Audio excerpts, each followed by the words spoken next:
إن الحمد لله نستعينه ونستغفره ونعوذ بالله من شرور أنفسنا ومن سيئات أعمالنا من يهده الله فلا مضل له ومن يضلل فلا هادي له وأشهد أن لا إله إلا الله وأشهد أن محمدًا عبده ورسوله اللهم صل على محمد وعلى آل محمد كما صليت على إبراهيم وعلى آل إبراهيم إنك حميد مجيد اللهم بارك على محمد وعلى آل محمد كما باركت على إبراهيم وعلى آل إبراهيم إنك حميد مجيد إن الله تعالى يقول في قرآنه الكريم وفرقانه المجيد أعوذ بالله من الشيطان الرجيم يا أيها الذين آمنوا اتقوا الله حق تقاته ولا تموتن إلا وأنتم مسلمون يا أيها الناس اتقوا ربكم الذي خلقكم من نفس واحدة وخلق منها زوجها وبث منهما رجالا كثيرا ونساء واتقوا الله الذي تساءلون به والأرحام إن الله كان عليكم رقيبا يا أيها الذين آمنوا اتقوا الله وقولوا قولا سديدا يصلح لكم أعمالكم ويغفر لكم ذنوبكم ومن يطع الله ورسوله فقد فاز فوزا عظيما فإن أصدق الحديث كتاب الله وخير الهدي هدي محمد صلى الله عليه وسلم وشر الأمور محدثاتها فإن كل محدثة بدعة وكل بدعة ضلالة وكل ضلالة في النار. அளவற்ற அருளாளன் நிகரற்ற அன்புடையோன் எல்லாம் வல்ல அல்லாஹு தாலாவின் திருப்பெயரால் ஆரம்பம் செய்கின்றேன். ஸலவாத்தும் சலாமும் எங்களுடைய தலைவர் நபிகள் நாயகம் ஸல்லல்லாஹு அலைஹி வஸல்லம் அவர்கள் மீதும் அவர்களுடைய வாழ்க்கை வழிமுறைகளை பின்பற்றி நடந்த சஹாபாக்கள், தாபீயின்கள், தாபீயின்கள் எம் அனைவர் மீதும் உண்டாக வேண்டும் என்று பிரார்த்தனை புரிந்து கொள்கின்றேன். எல்லாம் வல்ல அல்லாஹு தஆலாவுடைய பேரருளின் காரணமாக அவனது கடமையை நிறைவேற்றுவதற்காக வேண்டி அவனது மாளிகையிலே கூடியிருக்கின்ற இஸ்லாமிய சகோதரர்களே, பெரியோர்களே, நாம் எல்லோரும் இந்த உலக வாழ்க்கையிலும் நாளை மறுமை வாழ்க்கையிலும் வெற்றியடைய வேண்டும் என்பதற்காக எவற்றையெல்லாம் எடுத்து நடக்க வேண்டும் என்று இஸ்லாமிய மார்க்கம் நமக்கு கட்டளை பிறப்பித்திருக்கிறதோ அந்த விடயங்களை முடியுமான அளவு எடுத்து நடந்து எவற்றையெல்லாம் தவித்து கொள்ள வேண்டும் என்று எச்சரிக்கை செய்கிறதோ அந்த விடயங்களிலிருந்து முற்றுமுழுதாக விலகி அல்லாஹ்வை பயந்து நடந்து கொள்ளுமாறு என்னையும் உங்களையும் கேட்டுக்கொண்டவனாக இந்த உரையை ஆரம்பம் செய்கின்றேன். அன்புக்குரிய இஸ்லாமிய சகோதரர்களே, பெரியோர்களே, இன்றைய இந்த உரையில் இளஞ்சம்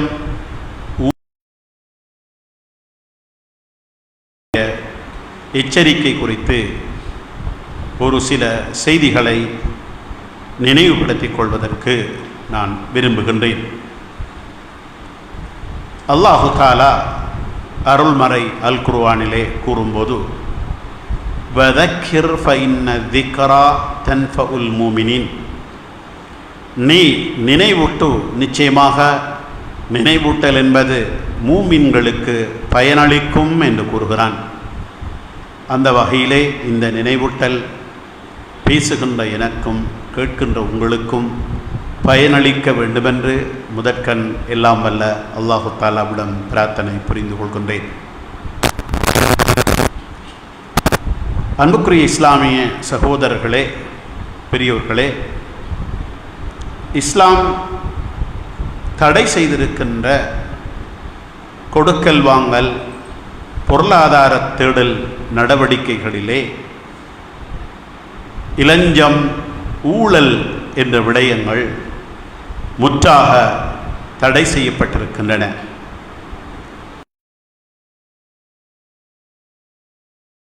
முடித்துக் கொள்வதற்காக வேண்டி மேலதிகாரிகளுக்கு லஞ்சங்களை கொடுத்து காரியங்களை முடித்துக் கொள்வதை நாங்கள் சாதாரணமான வழக்கிலே லஞ்சம் என்று சொல்கிறோம். ஊழல் என்று சொல்லுகின்ற போது பொருளாதார ரீதியான நடவடிக்கைகளிலே, கொடுக்கல் வாங்கலிலே தவறான நடைமுறைகளை, அணுகுமுறைகளை கையாண்டு பொருளாதாரத்தை, சொத்துக்களை சூறையாடுவதை நாங்கள் சுருக்கமாக நாங்கள் குறிப்பிட முடியும். இஸ்லாமிய வழக்கில் லஞ்சம் என்பதற்கான வியாக்கியானத்தை வழங்குகின்ற வியாக்கியானிகள், ஒருவர் தனக்கு தகுதியற்ற ஒரு பொறுப்பை, பதவியை அடைந்து கொள்வதற்காக பணத்தை கொடுத்து அல்லது ஏதாவது அடிப்படையில் ஒரு சேவை கொடுத்து அதனை அடைந்து கொள்வதற்கு எடுக்கின்ற முயற்சி இளஞ்சம் என்று கருதப்படும். அவருக்கு கிடைக்க வேண்டிய ஒரு உரிமை, ஒரு நியாயம் அவருக்கு கிடைக்க கூடாது என்பதற்காக, அதை கிடைக்க செய்யாமல் இருப்பதற்காக மேலதிகாரிகளுக்கு ஏதாவது கொடுத்து அந்த உரிமையை அவருக்கு கிடைக்க செய்யாமல் தடுப்பதற்கான அந்த கொடுப்பனவுகளும் இளஞ்சம் என்று அழைக்கப்படுகிறது. தனக்கு தகுதி கிடைக்க வேண்டிய ஒன்றை கிடைக்காமல் செய்வதற்கான முயற்சி, இவைகளெல்லாம் இஸ்லாம் தடை செய்திருக்கின்ற குற்றச் செயல்களாகும். அல்லாஹ்வுடைய தூதர் ஸல்லல்லாஹு அலைஹி வஸல்லம் அவர்கள் சொல்கிறார்கள்,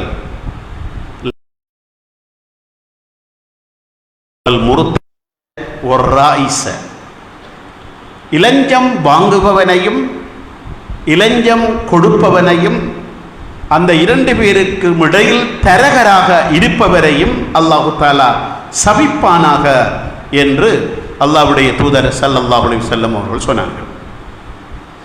அல்லாஹ்வுடைய தூதர் ஸல்லல்லாஹு அலைஹி வஸல்லம் அவர்கள் ஏதாவது ஒரு செயலை, ஒரு குற்றத்தை அல்லாஹ்வுடைய சாபத்துக்குரியது என்று சொல்வார்களாக இருந்தால் அது பெரும்பாவங்களில் ஒன்றாக கருதப்படும். எனவே இங்கு லஞ்சம் வாங்குவதும் லஞ்சம் கொடுப்பதும், கொடுக்கின்றவருக்கும் வாங்குகின்றவருக்கும் இடையிலே தரகராக தொழிற்பட்டு நீங்கள் இன்ன அதிகாரிக்கு இவ்வளவு கொடுக்க வேணும், இவ்வளவு தந்தால் அந்த விஷயத்தை நான் உங்களுக்கு முடித்திருக்கிறேன் என்று இடையில் வேலை செய்வது. இந்த மூன்று பேருமே அல்லாஹு தஆலாவுடைய சாபத்துக்குரியவர்கள் என்று அல்லாஹ்வுடைய தூதர் ஸல்லல்லாஹு அலைஹி வஸல்லம் அவர்கள் சொன்னார்கள். அல்லாஹு தஆலா குர்ஆனிலே பல இடங்களில் நீதி, நேர்மை, நியாயம் பற்றி நமக்கு வழிகாட்டல் செய்கிறான். அல்லாஹு தஆலா குர்ஆனிலே சொல்கிறான், இன்னல்லாஹ யஅமுருக்கும் அன் துஅத்துல் அமானாத்தி இலா அஹ்லிஹா. பொறுப்புகளை உரியவர்களிடத்தில் உரிய முறையில் ஒப்படைத்து விடுங்கள் என்று அல்லாஹு தஆலா சொல்கிறான். நாங்கள் பொறுப்புகளுக்கு பதவிகளை தேர்வு செய்கிற போது யாருக்கு எந்த பதவி பொருத்தமோ அவர்களுக்குத்தான் அந்த பதவியை கொடுக்க வேண்டும். ஒருவர் பணக்காரர் என்பதற்காக, காசுக்காரர் என்பதற்காக, செல்வாக்கு மிக்கவர் என்பதற்காக, மக்கள் பலம் அவருக்கு இருக்கிறது என்பதற்காக தகுதியற்ற பதவிகளை அவர்களுக்கு கொடுத்து விட்டால் நாங்கள் அந்த அமானிதத்தில் மோசடி செய்கின்றவர்களாக இருக்கிறோம். எனவே யார் யாருக்கு எந்த பொறுப்பை ஒப்படைக்க வேண்டுமோ அவர்களுக்கு அந்த பொறுப்பை கொடுத்து விடுங்கள் என்று அல்லாஹ் உங்களுக்கு ஏவுகிறான் என்று குர்ஆன் நமக்கு சொல்கிறது.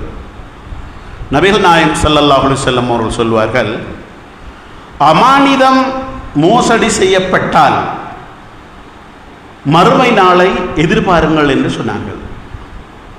சஹாபாக்கள் கேட்டார்கள், அமானித மோசடி, அமானிதம் துஷ்பிரயோகம் என்றால் எப்படி, அது என்ன அது என்று கேட்டபோது நபி அவர்கள் சொன்னார்கள், தகுதி இல்லாத ஆட்கள்கிட்ட பதவியை கொடுக்கிறது. யார் எந்த பதவிக்கு தகுதி இல்லையோ அவர்களுக்கு பதவிகளை ஒப்படைப்பது ஒரு அமானித மோசடி. அவ்வாறான செயற்பாடுகள் நடக்குமாக இருந்தால் மறுமை நாள் கூடிய சீக்கிரத்தில் வரப்போகிறது என்று அர்த்தம். ஊழலுக்கு எதிராகவும் இலஞ்சத்துக்கு எதிராகவும் இஸ்லாமிய மார்க்கம் மிக கடுமையான எச்சரிக்கையை நமக்கு செய்கிறது. அல்லாஹு தஆலா குர்ஆனிலே சொல்கிறான், வலா தப்கி ஃபில் அர்தி ஃபஸாதா. இந்த பூமியில் குழப்பங்களை, பிரச்சனைகளை நீங்கள் உருவாக்க வேண்டாம். இன்னல்லாஹ லா யுஹிப்புல் முஃப்ஸிதீன். குழப்பங்களை உண்டு பண்ணுகின்றவர்களை அல்லாஹு தஆலா நேசிப்பதில்லை என்று குர்ஆன் சொல்கிறது. குர்ஆனுடைய வியாக்கியானிகள் ஃபசாத் என்ற இந்த வார்த்தைக்கு பல்வேறு வியாக்கியானங்களை செய்கிறார்கள். அதில் ஒன்று, பொருளாதார ரீதியாக இடம்பெறுகின்ற ஊழல், மோசடிகள் எல்லாம் குழப்பங்கள். பொருளாதாரம் சார்ந்து மோசடிகளில், குழப்பங்களில், ஊழல் நடவடிக்கைகளில் நீங்கள் ஈடுபட வேண்டாம். அவ்வாறு நடக்கின்றவர்களை அல்லாஹு தஆலா நேசிப்பார் என்று குர்ஆன் நமக்கு எச்சரிக்கை செய்வதை பார்க்கின்றோம். நபிகள் நாயகம் ஸல்லல்லாஹு அலைஹி வஸல்லம் அவர்கள் சொல்வார்கள், இன்ன ரிஜாலன் யதகவ்வதுன ஃபீ மாலில்லாஹி பிகைரி ஹக் ஃபலஹுமுன் நாரு யௌமல் கியாமா. சிலாக்கள் இருக்கிறாங்க, அவர்கள் சொத்துக்களை பிழையான முறையிலே செலவழிக்கிறார்கள், பயன்படுத்துகிறார்கள். இவ்வாறு பொது சொத்துக்களை பிழையான வழிகளில் பயன்படுத்துகின்றவர்களுக்கு நரகம்தான் இருக்கிறது என்று அல்லாஹ்வுடைய தூதர் ஸல்லல்லாஹு அலைஹி வஸல்லம் அவர்கள் குறிப்பிட்டார்கள். எனவே அன்புக்குரிய சகோதரர்களே, பொது சொத்துக்கள் என்று வருகின்ற போது அந்த பொது சொத்துக்களை முறையாக பயன்படுத்துவது என்பது மார்க்கம் நமக்கு வலியுறுத்திய விஷயமாகும். அதை பிழைப்படுத்துவது, எங்களுடைய சுயநலன்களுக்காக, எங்களுடைய சொந்த தேவைகளுக்காக பயன்படுத்துவது எல்லாம் மார்க்கத்திலே முற்றுமுழுக தடை செய்யப்பட்ட விடயம். அவ்வாறு செய்யப்பட்டவர்களுக்கு நரகம்தான் இருக்கிறது என்ற எச்சரிக்கையை அல் குர்ஆன், அல்லாஹ்வுடைய தூதர் ஸல்லல்லாஹு அலைஹி வஸல்லம் அவர்கள் நமக்கு சொல்கிறார்கள். ஆக சகோதரர்களே, அல் குர்ஆனும் ரசூல் ஸல்லல்லாஹு அலைஹி வஸல்லம் போதனைகளும் இலஞ்சம், ஊழல் போன்ற நடவடிக்கைகளை முற்றாக தடை செய்கிறது. இன்று உலக நாடுகளின் பல்வேறு நாடுகளில் முன்னேற்றத்துக்கு மிக பெரும் தடையாக அமைவது அந்த நாடு ஆகும். அதனால் தான் அந்த நாடுகள் மிக மோசமான நிலையை அடைந்திருக்கிறது என்பதை நாங்கள் தெரிந்து கொள்ள வேண்டும். குறிப்பாக மோசடிகளும் நிறைந்த நாடுகளுடைய பட்டியலிலே இலங்கைக்கு மிக முக்கியமான ஒரு இடம் இருக்கிறது. உலக தரவரிசையிலே ஊழல் மிக்க நாடுகளை பட்டியல்படுத்துகின்ற நிறுவனங்கள் பட்டியல்படுத்துகின்ற போது 2025ஆம் ஆண்டு இலங்கைக்கு 107வது இடத்தை கொடுத்திருக்கிறார்கள். ஊழல் இல்லாத நாடு முதலாவது நாடு. அந்த ஊழல் குறைந்த நாடுகள்ங்கிற பட்டியல் அப்படி சொல்லிட்டு வந்து இலங்கைக்கு 107வது இடத்தை கொடுத்திருக்கிறார்கள். கடந்த அதுக்கு முந்தைய வருஷங்களிலே 130, 134 என்ற நிலையிலிருந்து கொஞ்சம் முன்னுக்கு ஏறி இப்போ 107வது இடத்துக்கு இலங்கை முன்னேறி வந்திருக்கிறது என்பது ஒரு வகையில் இந்த நாடு எதிர்காலத்தில் ஒரு நல்ல நிலையை போக்கி சென்று கொண்டிருக்கிறது என்பதை நமக்கு காட்டுகிறது.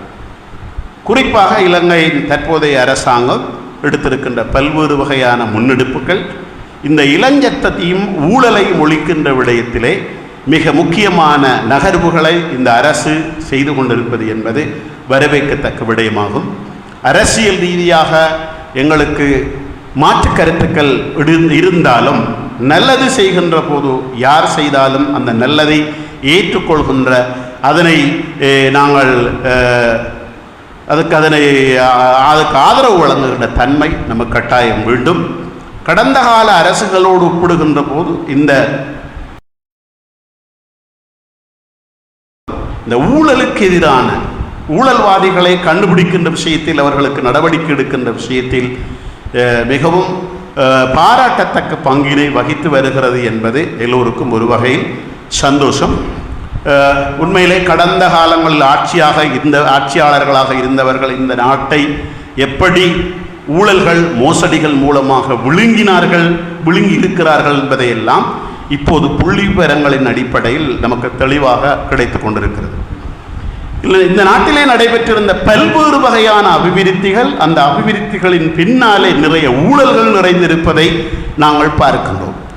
அவர்கள் பெரிய பெரிய அபிவிருத்திகளை செய்தார்களாக இருந்தால் அந்த பெரிய பெரிய அபிவிருத்திகள் மூலமாக கோடிக்கணக்கான பணங்களை கொள்ளையடித்து கொண்டு அதனை வருமானமாக பெற்றுக்கொண்டு அல்லது தரகல் மூலமாக அவற்றை அனுப்பிதான் பெரும் பெரும் அபிவிருத்திகளை செய்திருக்கிறார்கள்.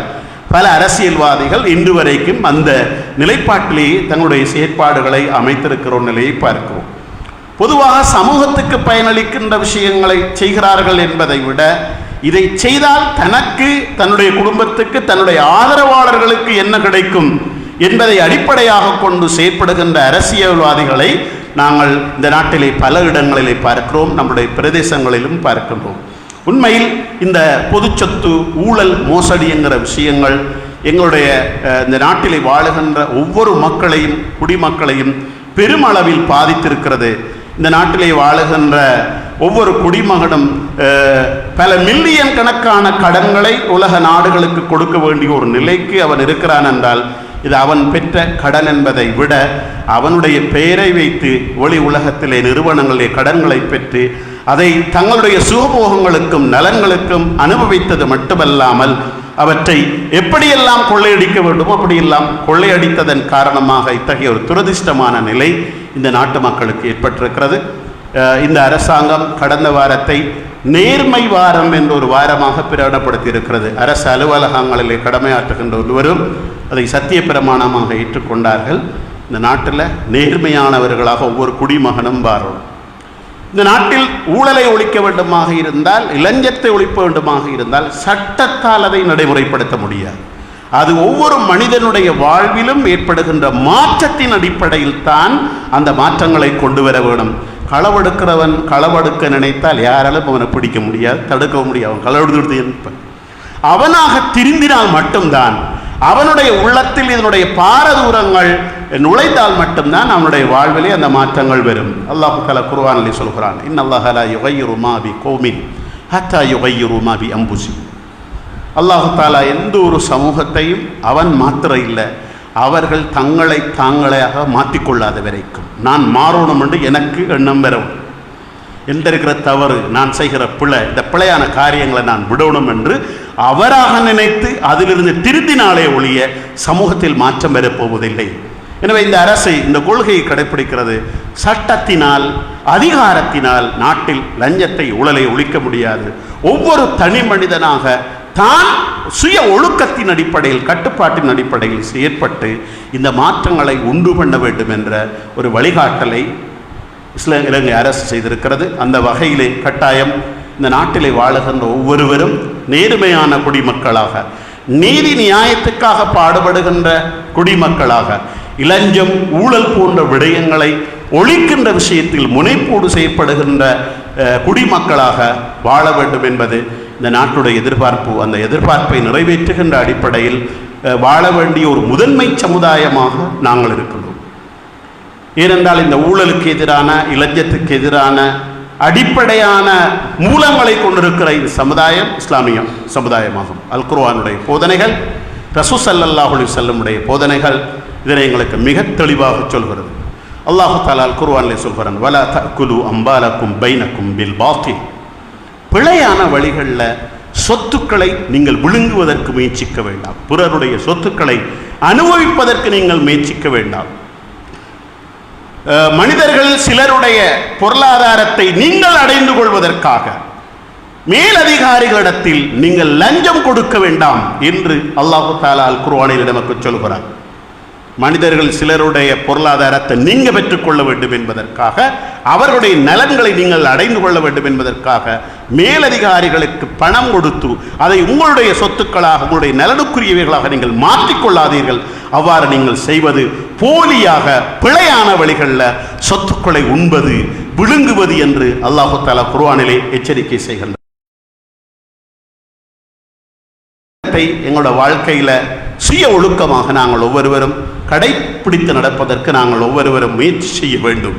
கட்டாயம் எங்களுடைய வீடுகளிலே, எங்களுடைய கிராமங்களிலே, எங்களுடைய பிரதேசங்களிலே இந்த சுய ஒழுக்கத்தை அடுத்த தலைமுறைக்கு கற்றுக் கொடுக்கின்றவர்களாக இருக்க வேண்டும். எங்களுடைய பிள்ளைகளுக்கு கற்றுக் கொடுக்க வேண்டிய மிக அடிப்படையான ஒழுக்கம் ஹலால் ஹராம்.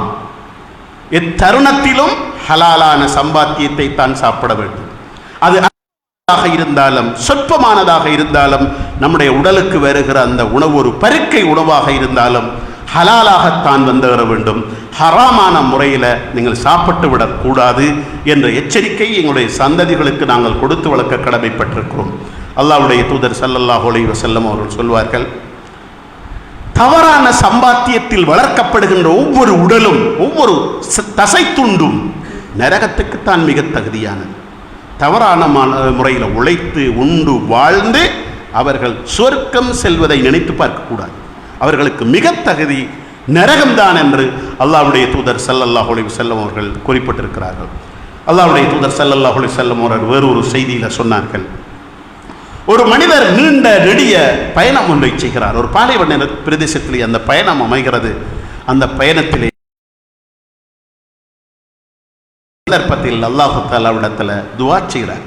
அந்த பயண கஷ்டத்தின் போது அல்லாஹ் இடத்துல யா ரப்பு யா ரப்பு, இறைவா இறைவா என்று தன்னுடைய கஷ்டங்களை போக்குமாறு அல்லாஹ் இடத்துல துஆ செய்கிறார். ஆனால் அவர் சாப்பிட்டிருக்கிற சாப்பாடு ஹராம், அவர் உடுத்திருக்கின்ற உடை ஹராம், அவர் குடித்திருக்கின்ற பானம் ஹராம். ஹராமான சாப்பாட்டை சாப்பிட்டு கொண்டு, ஹராமான முறையில் உடையை உடுத்துக்கொண்டு, ஹராமான பானத்தை குடித்து கொண்டு அவர் அல்லாஹ் இடத்துல யா ரப்பு யா ரப்புன்னு கத்தி என்ன பிரயோசனம்? அவருடைய அங்கீகரிக்கப்பட மாட்டாது என்று அல்லாஹ்வுடைய தூதர் ஸல்லல்லாஹு அலைஹி வஸல்லம் அவர்கள் சொன்னார்கள். ஆக அன்புக்குரிய சகோதரர்களை, இந்த சுய ஒழுக்கத்தை பொருளாதார ரீதியான தேடலிலே எங்களுடைய சின்னஞ்சிறுசுகளுக்கு ஊட்டி வளர்க்க நாங்கள் இன்றைக்கு கடமைப்பட்டிருக்கிறோம். இந்த உணர்வுகள் ஊட்டப்படாததன் காரணமாக இன்று வளர்க்கப்படுகின்றவர்கள் வெறும் அறிவு, கல்வி, பட்டம், பதவி என்று வளர்க்கப்படுகிறார்கள். ஹலால் ஹராம் என்ற எந்த பிரஞ்சையும் இல்லாமல் வளர்க்கப்பட்டதன் காரணமாக அவருடைய அந்த பட்டம் பதவிகளை வைத்தே அவர்கள் பல்வேறு வகையான ஊழல்களிலும் மோசடிகளிலும் ஈடுபட்டு தனக்கு தாங்கி இழுக்கையும் கேவலத்தையும் தேடிக்கொள்வது போல இந்த சமூகத்துக்கும் இழுக்கை கேவலத்தை தேடித் தருகின்றவர்களாக மாறியிருக்கின்ற துரதிர்ஷ்டம் இந்த சமூகத்திலே நடந்தேறிக் கொண்டிருக்கிறது. எங்களுடைய பிள்ளைகள் சிறந்த கல்வியாளர்களாக வர வேண்டும், சிறந்த பட்டங்கள் பெற்றவர்களாக பதவிகள் கொண்டவர்களாக வர வேண்டும், சமூகத்தில் வழிநடத்துகின்ற முக்கியமான பதவிகளில் அவர்கள் அமர வேண்டும். ஆனால் அவனுடைய வாழ்வில் ஹலால் ஹராம் பேடி நடக்கின்ற ஒழுக்க சீலர்களாக இருக்க வேண்டும். அப்போதுதான் அந்த பதவிகளை எல்லாம் அவர்கள் ஹலாலான முறையிலே பயன்படுத்தி ஹலாலாக சம்பாதித்துக் கொள்வார்கள். எனவே அன்புக்குரிய சகோதரர்களே, பெரியோர்களே, எல்லாம் வல்ல அல்லாஹ் தஆலா இந்த விழிப்புணர்வை எங்களுடைய உள்ளங்களில் ஏற்படுத்தி இந்த நாடு விரும்புகின்ற, உலகம் விரும்புகின்ற நல்ல பிரஜைகளாக நாங்கள் ஒவ்வொருவரும் மாறுவதற்கு எல்லாம் வல்ல அல்லாஹ் தஆலா நம் அனைவருக்கும் தௌஃபீக் செய்வானாக. ஆமீன். வ ஆகிரு தஅவானா அனில் ஹம்துலில்லாஹி ரப்பில் ஆலமீன்.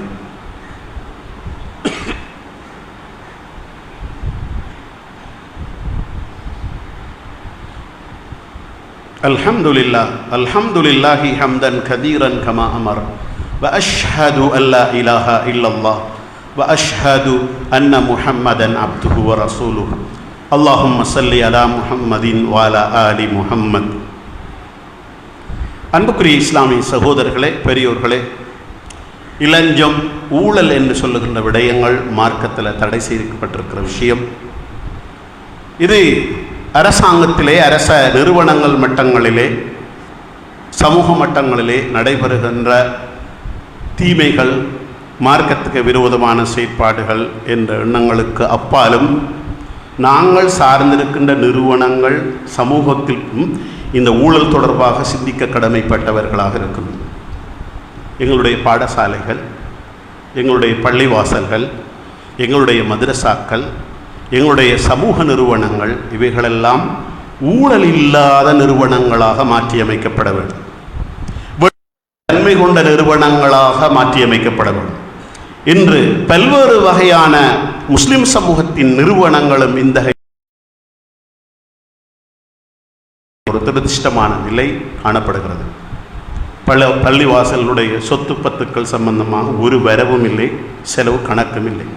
யாருக்கிட்ட என்ன இருக்கு தெரியாது. பள்ளிவாசல்களுக்கென்று, கல்வி நிறுவனங்களுக்கென்று எங்களுடைய முன்னோர்கள் நிறைய சொத்துக்களை சேர்த்து வைத்திருக்கிறார்கள். நான் அண்மையில் பார்த்தேன், கொழும்பு பெரிய பள்ளிவாசலுக்கு கொழும்பில் 400 கடைகள். எவ்வளோ பெரிய சொத்து! இதெல்லாம் எங்களுடைய முன்னோர்கள் தேடி கொடுத்தது. சாதாரணமாக இன்றைக்கு ஒரு பள்ளிவாசலுக்கு ஒரு கடை இருந்தாலே பெரிய விஷயம். ஒரு வருமானத்துக்கான ஒரு சிறந்த வழி. ஒரு பசாரில் ஒரு கடை உண்டாகும். கொழும்பு பெரிய பள்ளிவாசலுக்கு 400 கடைகள். இந்த 400 கடைகளையும் ஒவ்வொரு ஆட்களும் வச்சு கொண்டிருந்து, பள்ளிக்கடை தானே, அதுக்கு சின்ன ஒரு வாடகை கொடுத்து கொண்டு 20 வருஷம் 30 வருஷம் 40 வருஷம் அசையாமல் அனுபவித்து வந்திருக்கிறார். இது கொழும்பில் மட்டுமல்ல, இஸ்லாமியர்களின் பல ஊர்களில் உள்ள பள்ளிவாசலுடைய பொது சொத்துக்களில் நிறைய பேர் இப்படித்தான் ஆட்டையை போட்டிருக்கிறார். பள்ளிக்கடை அவர் எழும்புறாருல்ல, 25 வருஷம் 30 வருஷம் ஆகிறார். எவ்வளவு வாடகை? 3000 ரூபா. 25 வருஷத்துக்கு முதல் கொடுத்த 3000 ரூபா தான் இப்பையும் பள்ளிக்கடைக்கு வாடகை.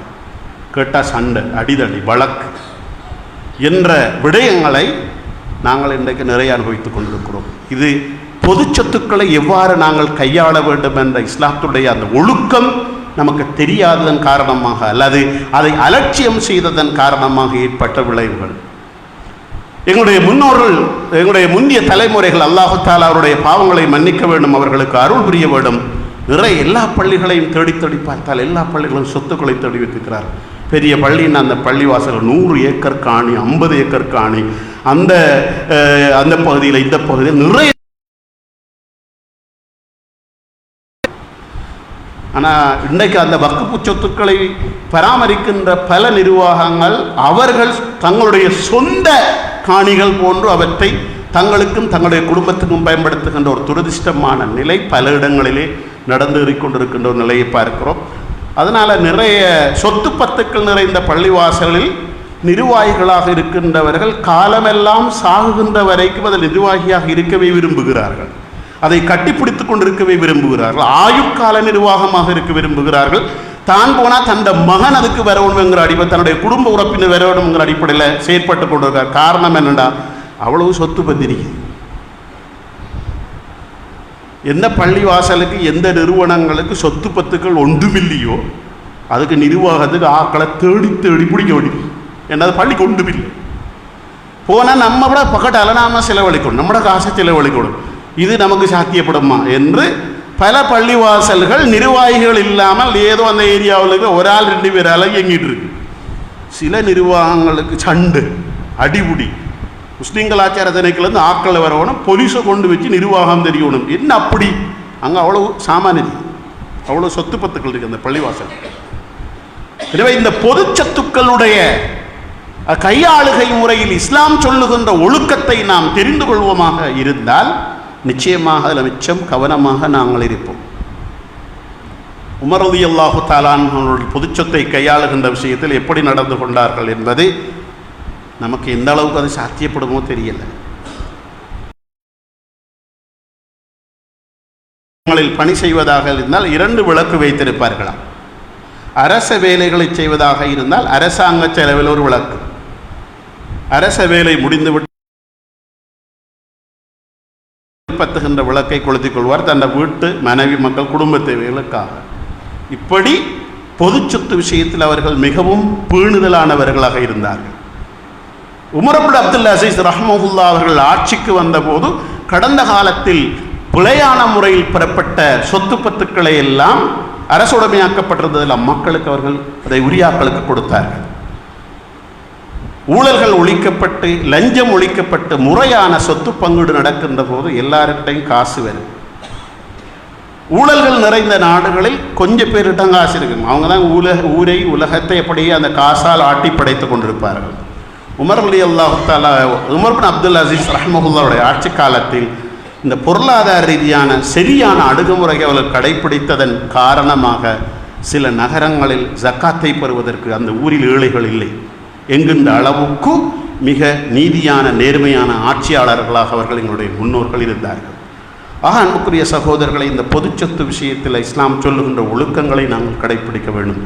அது பள்ளிவாசலாக இருக்கலாம், மதரசாவாக இருக்கலாம், பாடசாலையாக இருக்கலாம், ஒரு ஆர்டிஎஸாக இருக்கலாம், ஒரு விளையாட்டுக் கழகமாக இருக்கலாம், ஒரு இளைஞர் கழகமாக இருக்கலாம், ஒரு சமூக சேவை நிறுவனமாக இருக்கலாம். எதுவாக இருந்தாலும் பொது சொத்து என்று வருகிற போது அது எனக்கோ உங்களுக்கோ உரித்தானது அல்ல, எல்லோருக்கும் பொதுவானது.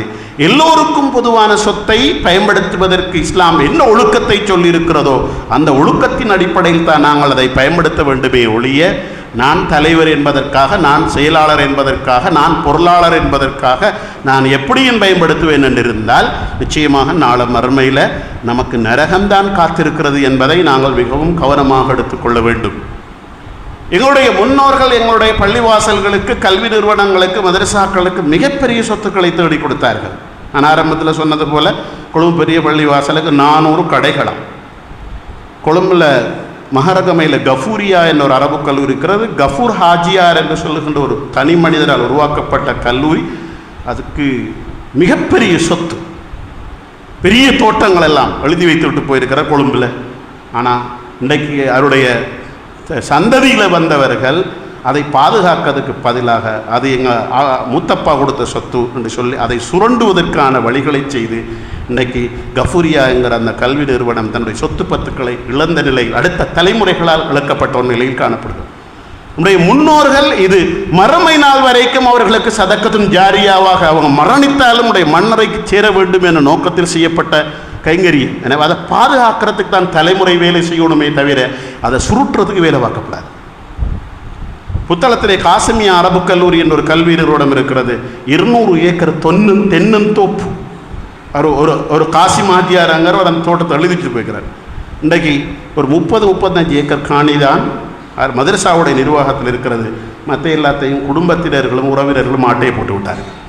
அடுத்தடுத்த தலைமுறைவாத எங்கள் வாப்பாட சொத்து, எங்கள் மூத்த பாட சொத்துன்னு அது நீங்கள் அனுபவிக்கிறத கொடுத்ததில்லை. அவங்களோட மண்ணறை வாழ்வுக்கு நிரந்தர தர்மமாக சதக்கத்தும் ஜாரியாவாக செய்துவிட்டு போனது இன்றைக்கு சொந்தம் கொண்டாடி உரிமை கொண்டாடதை பறித்து கொள்கின்ற அளவுக்கு தலைமைகள் வருகிறார்கள். அடுத்த தலைமுறைகளுடைய வேலை இந்த சொத்து தலைமுறையாக அந்த நிறுவனத்துக்குரிய சொத்தாக இருக்க வேண்டும். அது ஊழல் மோசடிகள் அதில் இருக்கக்கூடாது என்ற கண்ணும் கருத்துமாக செயற்பட வேண்டுமே ஒழிய அதை தங்களுக்கு எடுத்துக்கொள்கின்றவர்களாக தலைமுறைகள் இருக்கக்கூடாது. பல கல்வி நிறுவனங்கள் பல சமூக சேவை அமைப்புகளை பல ஊழல்கள் நிறைந்த மோசடிகள் நிறைந்த நிறுவனங்களாக இருக்கிறது. அவங்களுக்கு வரவு என்ன, செலவு என்ன, என்ன கணக்கு, என்ன செய்கிறாங்க என்று ஒன்றுமே தெரியாது. சில நிறுவனங்கள் ஒன்மேன் ஷோ, ஒரு ஆள் தான், அவர் தான் தலைவர், அவர் தான் பொருளாளர், அவர் தான் செயலாளர், எல்லாம் அவர் தான். என்ன வந்த என்ன கொடுத்த ஒன்று தெரியாது. பொதுமக்கள் ஏதோ நல்லது நடக்குது, நடந்துட்டு போகட்டும் போய் கொண்டிருக்கிறார்கள். ஆனால் அவர்கள் புரிந்து கொள்ள வேண்டும், பொது சொத்தை அமானிதத்தை நாம் பொறுப்பாக எடுத்திருக்கிறோம். இதில் நாங்கள் பதவியை நாங்கள் ஏற்றுக்கொண்டிருக்கிறோம். நிச்சயமாக இதில் செலவழிக்கப்படுகிற ஒவ்வொரு செலவுக்கும் நான் அல்லாஹ் தஆலாவிடத்தில் பதில் சொல்ல வேண்டும். கட்டாயம் எந்த ஒரு நிறுவனத்தையும் தனி மனிதர்களுடைய அந்த ஒன்மேன் ஷோங்கிற நிலைக்கு ஆக்கிவிடக்கூடாது. அவர் போகிற போது ஒரு நாளைக்கு இல்லாவிட்டாலும் இன்னொரு நாளைக்கு தவறுகள் இடம்பெறுவதற்கும் பிழைகள் நடைபெறுவதற்கும் வாய்ப்பு இருக்கிறது. அவற்றை சமூக நிறுவனங்களாக மாற்ற வேண்டிய பாரிய பொறுப்பு சமூகத்தில் இருக்கிற எல்லாருக்கும் இருக்கிறது. அது பள்ளிவாசலாக இருக்கட்டும், மதரசாவாக இருக்கட்டும், பாடசாலையாக இருக்கட்டும், எல்லாவற்றுடைய அந்த சொத்துக்களையும் பாதுகாத்து உலகம் அழிகின்ற வரைக்கும் நாங்கள் மரணித்தாலும் இந்த நிறுவனங்கள் இருக்கும். அந்த நிறுவனங்களுக்கு தேவையான அந்த பொருளாதாரம் வசதிகளை முன்னோர்கள் தேடி தந்து விட்டு போயிருக்கிறார்கள். அதை பாதுகாத்து பராமரித்து கொடுக்க வேண்டிய பொறுப்பு நமக்கு இருக்கிறது. அதன் மூலமாக சொந்த லாபங்களுக்கு பயன்படுத்துகின்றவர்களாக நாங்கள் இருப்போமாக இருந்தால் நிச்சயமாக அல்லாஹ்வுடைய தண்டனை நமக்கு நாளை மறுமையில் காத்திருக்கிறது என்பதை நாங்கள் புரிந்து கொள்ள வேண்டும். அல்லாஹ்வுடைய தூதர் ஸல்லல்லாஹு அலைஹி வஸல்லம் அவர்கள் சொன்னார்கள், பிறருக்கு பிற சொத்துக்களுக்கு இந்த உலகத்தில் நீங்கள் பிழையான முறையில் நடந்து கொண்டிருந்தால் அதற்கான பரிகாரங்களை இந்த உலகத்தில் தேடிக்கொள்ளும். பள்ளி சொத்து உங்களில் கலந்திருந்தால், பாடசாலை சொத்து உங்கள் கலந்திருந்தால், சமூக நிறுவனங்களுடைய சொத்து உங்களை கலந்திருந்தால் அதுக்கான பரிகாரங்களை இந்த உலகத்தில் நீங்கள் தேடிக்கொள்ளுங்கள். நாளை மறுமையில் தேடாமல் நீங்கள் வந்திருப்பீர்களாக இருந்தால் அங்கு எதுவும் உங்களுக்கு பிரயோசனம் அளிக்க மாட்டாது. நிச்சயமாக அப்படிப்பட்ட நாளில் இந்த முறைகேடுகளுக்காக நரகத்தை சந்திக்கின்ற நிலைதான் நமக்கு வரும் என்ற எச்சரிக்கையை ரசூல் ஸல்லல்லாஹு அலைஹி வஸல்லம் அவர் சொல்கிறார். சஹாபாக்கள் கேட்கிறார்கள், அல்லாஹ்வுடைய தூதர் அவர்களே, அநீதி என்பது சின்ன சின்ன அநீதிகள் எல்லாம் இருக்குதானே, மனுஷன் நடக்கிறதானே, தவறு நடக்கிறதானே, ஒரு தலைவர் நடக்கிற போது, செயலாளர் நடக்கிற போது, பொருளாளர் நடக்கிற போது நம்மளை அறியாமல் சின்ன சின்ன பிள்ளைகள் நடக்கும். இந்த பிள்ளைகள் எல்லாம் அதுக்குள்ளே வருமா என்று கேட்கிறார்கள். நபி அவர்கள் சொன்னார்கள், அநீதி என்பது நீங்கள் பல் துலக்குவதற்கு பயன்படுத்துவீங்களே குச்சி, அராக், ஒரு பிரஷ், அதில் அளவுக்காக இருந்தாலும் நாளை மறுமையில் அதுக்கான தண்டனை கிடைக்கும் என்ற எச்சரிக்கையை ரசூல் ஸல்லல்லாஹு அலைஹி வஸல்லம் சொல்கிறார்கள். ஆக அன்புக்குரிய சகோதரர்களே, இந்த ஊழல் லஞ்சம் என்கிற விஷயத்தில் நாங்கள் மிக எச்சரிக்கையாக இருந்து பொது சொத்தோ பிறரின் சொத்தோ எங்களுடைய வாழ்வில் எந்த வகையிலும் கலந்து விடாமல் எங்களை பாதுகாத்துக் கொள்வது போல எங்களுடைய அடுத்த தலைமுறைகளையும் இந்த ஹலால் ஹாராத்தை விளங்கப்படுத்தி அதை பேணி நடக்கின்ற தலைமுறைகளாக அவர்களை வளர்த்தெடுக்க வேண்டிய கடமைப்பாடு இருக்கிறது. இன்றைக்கு இருக்கிற சமூகத்துக்கு ஒரு தலைமுறைக்கு ஹலால் ஹராமான ஒரு பிரச்சனையே கிடையாது. காசு வந்தால் சரி, காசு வரணும், பணம் வரணும், அது குயிக்காக வரணும், அது குறுக்கால வந்தாலும் பிரச்சனை இல்லை. காசு இல்லாமல் இந்த உலகத்தில் ஒன்றுமே செய்ய முடியாது என்று ஹராம் செய்யாமல் பணத்தை சேர்க்க முடியாது என்கிற தத்துவத்தை கூறிக்கொண்டு எல்லா வகையிலும் ஹராத்தோடு வாழ்ந்து போகின்ற ஒரு துரதிர்ஷ்டமான நிலை பல இடங்களிலே காணப்படுகிறது. அந்த நிலையிலிருந்து அல்லாஹ் தஆலா என்னையும் உங்களையும் பாதுகாத்து ஹலாலை எங்களுடைய வாழ்விலே பேணி அமானிதத்தை பேணி எங்களுடைய வாழ்க்கையில் இந்த லஞ்சம், ஊழல், மோசடி என்கிற விடயங்கள் இடம்பெறாமல் எங்களை பாதுகாத்துக் கொள்வதற்கு முயற்சி செய்வோமாக. எல்லாம் வல்ல அல்லாஹ் தஆலா அதற்கு நம் அனைவருக்கும் துணை புரிவானாக. ஆமீன். வாஹிர் தஅவானா அனில் ஹம்துலில்லாஹி ரப்பில் ஆலமீன். இன்னல்லாஹ யஅமுருக்கும் பில் அத்லி வல் இஹ்சான் வ ஈதாஇ தில் குர்பா வ யன்ஹா அனில் ஃபஹ்ஷாஇ வல் முன்கர் வல் பகி லஅல்லக்கும் துஃப்லிஹூன். وآخر دعوانا أن الحمد لله رب العالمين والسلام عليكم ورحمة الله وبركاته.